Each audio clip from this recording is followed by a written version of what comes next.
On this video, we're going to give the good old Passport a good old workout. We did a video earlier on a close trip, only about, I don't know, we did about a 50-mile trip. But this one is going to be a 2,000-mile trip from Kentucky up to the Upper Peninsula of Michigan.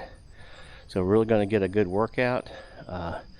We've got it hooked up, and if you saw my video where I changed out my jack, you'll see this part of the video here. You'll see where it's missing right here, and if you watch this part of the video, you'll see how I took that part loose and stowed it in the back, and that fixed that problem that we had earlier where we couldn't open up this hatch. So now we can open up the hatch while it's in tow. Our first night we're going to stay at a Harvest Host, so we're not going to reconnect that. We'll just leave everything connected at the Harvest Host, but that's going to work out for that. But like I said, hang with us here. We're going to show you what it's going to be like. We're going to give you the gas mileage and how well it did, how well it braked. And I did a little comparison before on my Ridgeline, and we'll throw a few comparisons on how it towed with the Ridgeline because that's what I'm familiar with. But mainly this is going to be centered on the Passport. I did raise this ball height up a little bit from the last time I towed it. I moved it up about 1.5 inches, 2 inches, just to get a little bit more level because it was a little bit nose diving. So we'll see how well that goes, and we'll give you some inputs on how that works out. So it's been doing really good on gas mileage so far. Been going about 13.5 miles per gallon. Been maintaining that 62 to 63 miles per hour. If you look here, you'll see me maintaining this traffic. What I use the adaptive cruise control to keep up with the other vehicles that are in front of me, and then they usually if I find one that's right at my speed limit, they usually pull me along, and it works out really well. So you'll also see here where I can see how both my mirrors pretty well, right and left pretty well. I can even see down on my tires on both sides, so it works out really good even with a camper of this size.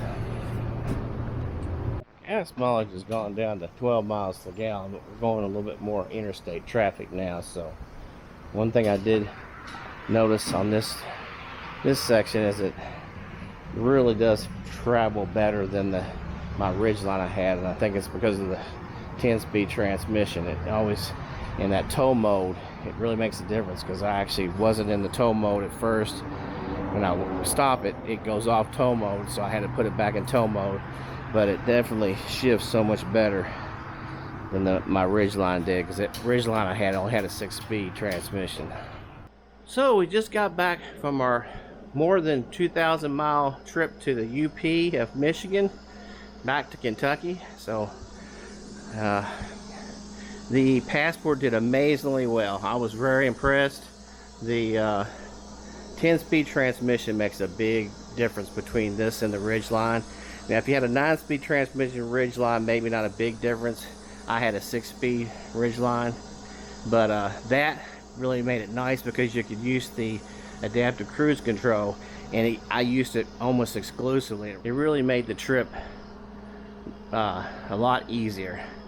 One thing I will say is, if you watch one of my other videos about towing, is these vehicles, Ridgelines, Passports, they are capable of towing 5,000 pounds, but I would not tow 5,000 pounds.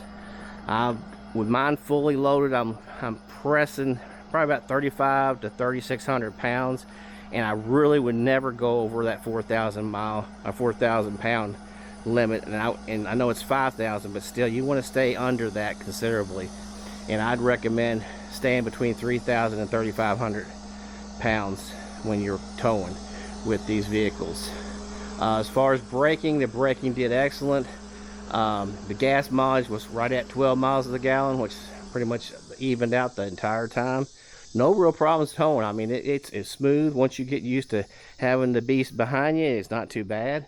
The mirrors, you can see around it, and so it really did well with that as well. So I highly recommend, if this is the kind of, you don't want to go with a full-size vehicle And the only exception to that is if you're out there doing these big trips, 1 or 2 every year, then you might want to consider a bigger vehicle. But if you're only doing a trip, in my case, I'm only doing a big trip maybe every other year, and most of my stuff is local. So if you're doing that kind, these vehicles are very capable of doing that on a regular basis. And you'll hear otherwise. People will say, oh, you got to have a full-size truck to pull something. But again, watch the weight. You know, if you get one of these, this one's made of got aluminum and Aztel on it.